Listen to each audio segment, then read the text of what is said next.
और भाई क्या हाल, आजा कैंटीन चलते हैं। क्लास में आते ही रमेश ने मुझसे कहा। दोस्तों के बीच कंजूसीलाल के नाम से मशहूर रमेश के मुंह से कैंटीन जाने के बात सुनकर मुझे थोड़ी हैरानी हुई और मैं विस्मय भाव से एक पल के लिए उसकी तरफ देखता ही रह गया।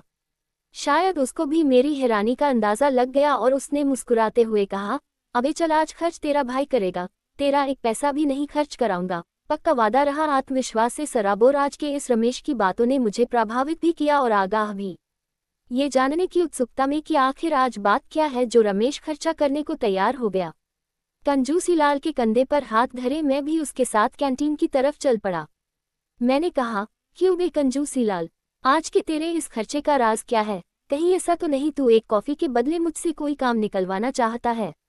उसने पीठ पर एक घुड़की देते हुए कहा, अबे चश्मिश, तुझसे कोई काम हो भी सकता है भला, जो मैं तेरे से कोई काम निकलवाऊंगा?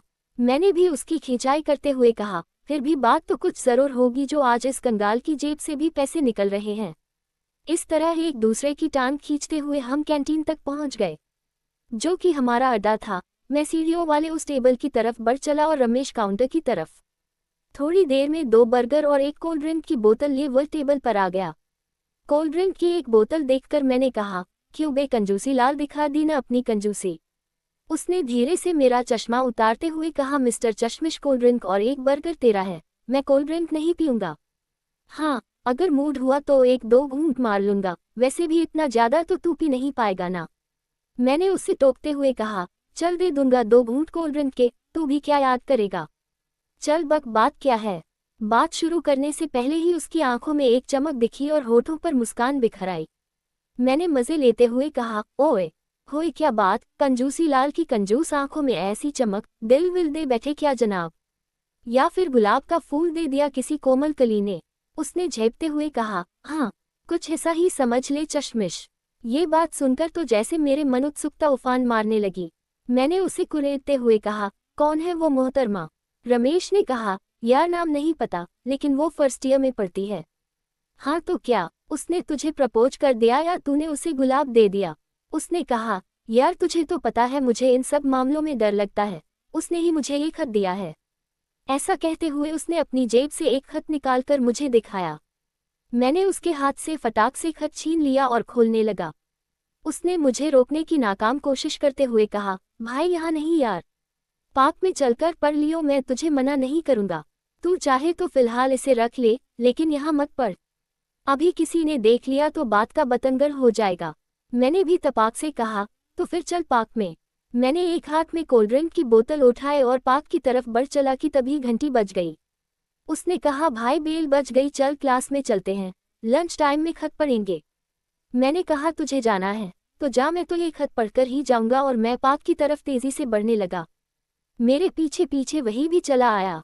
पार्क में पहुंचकर हम दोनों एक पेड़ के नीचे बैठकर उस खत को पढ़ने लगे। खत की शुरुआत एक रोमानी शायरी से हुई थी। जब से देखा तुझे, न खुदा से कुछ और मांगा हमने, बस तू बन जाए हमदम मेरी खुदा से, यही कहा हमने। प्रिय रमेश, जब से मैंने आपको देखा है, मेरी आंखों की नींद, रातों का चैन सब खो गया है। कई दिनों से आपसे ये बात कहना चाहती थी, लेकिन हिम्मत नहीं जुटा पा रही थी। वो क्या है न, हम फर्स्ट ईयर में हैं और आप लास्ट ईयर में, तो थोड़ा डर लग रहा था। आज किसी तरह हिम्मत जुटाकर इस खत में अपनी भावनाओं को जाहिर कर रही हूँ।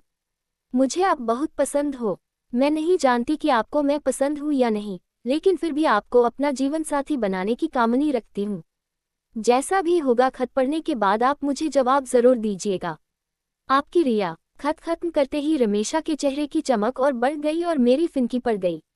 रिया, ये नाम मुझे कचोटने लगा। दिल में एक सवाल रह रह कर उठने लगा कि कहीं ये मेरी रिया तो नहीं है। फिर खुद को दिलासा देते हुए मन ही मन खुद को समझाते हुए कहता, नहीं नहीं मेरी रिया ऐसा नहीं कर सकती, वो मुझे छोड़कर किसी और का हाथ नहीं थाम सकती। अगर उसे ऐतराज होता तो, जैसा कि मैंने उसे दिए खत में लिखा था, वह ऐतराज होने पर ना मैं जवाब जरूर देती, और फिर यूं रोज देखकर मुस्कुराती क्यों भला। मुझे इस तरह ख्यालों में डूबा देखकर रमेश ने पूछा, अब तुझे क्या हो गया बे चश्मिश, तेरे दिल पर सांप क्यों लौटने लगा? भाई की खुशी बर्दाश्त नहीं हो रही क्या? अपने ख्यालों से निकलकर मैंने उससे कहा, नहीं यार ऐसी कोई बात नहीं है। वैसे तेरी ये मोहतरमा को हम भी एक नज़र देख सकते हैं क्या? उसने कहा हाँ क्यों नहीं यार, जब तूने उसके दिल की बात पढ़ ही ली है तो देखने में क्या हर्ज है। लंच में दिखाता हूँ तुझे। लेकिन मुझे सब्र कहाँ हो रही थी। मैंने कहा लंच में क्यों, अभी क्यों नहीं, वैसे भी फर्स्ट ईयर का क्लास तो अपने क्लास से पहले ही पढ़ता है, तू बस ये बता देना कहाँ बैठी है। उसने कहा हाँ ठीक है चल, और हम क्लास की ओर बढ़ चले। उस तरफ के चौथे बेंच पर किनारे की तरफ पीली शूट में जो है ना, वही एक खत वाली रिया है। रमेश ने मुझसे धीरे से कहा। मैंने एक नज़र खत वाली रिया को देखा और ऐसा लगा जैसे मुझ पर कोई वज्रपात हो गया हो। मुझे अपनी आंखों पर भरोसा नहीं हो रहा था कि ये सच में मरी ही रिया है, जिसे मैंने प्यार का इजहार करते हुए खत लिखा था। खैर लंच का वक्त हुआ। रमेश ने मुझसे कहा भाई मिलने चलेगा क्या। मैंने कहा नहीं तू जा, मैं वहां जाकर क्या करूंगा, खामखा कबाब में हड्डी बनने से कोई फायदा। इसके बाद वह चला गया और मैं पार्क में जाकर गुनगुनी धूप का आनंद लेने लगा। लंच खत्म होने के बाद भी मैं वहीं बैठा रहा। थोड़ी देर बाद वह भी मुझे ढूंढते हुए मेरे पास पहुंच गया।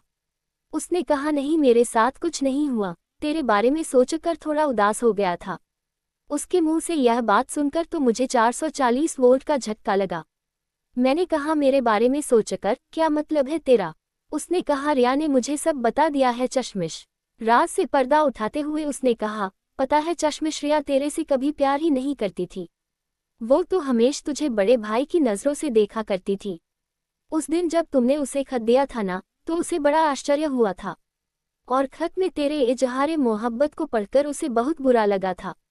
इसलिए उसने उस खत को फाड़कर फेंक दिया और उसका जवाब नहीं दिया। लेकिन उसे क्या पता था कि जवाब नहीं देने और उस मुस्कान को तुम हाँ का इशारा समझ बैठोगे। वैसे उसने तेरे लिए कुछ दिया है। ऐसा कहते हुए रमेश ने अपनी जेब से एक पेज का टुकड़ा निकाला और मुझे थमाकर चला गया। मैंने उसे खोलकर देखा तो उस पर लिखा था मुझे माफ कर दीजिएगा, मैं आपसे प्यार नहीं करती, मेरा दिल तो आपके मित्र रमेश में बसता है। मैंने पन्ने को फाड़कर फेंक दिया और अनायास ही मेरे मुंह से निकल गया हर जाए।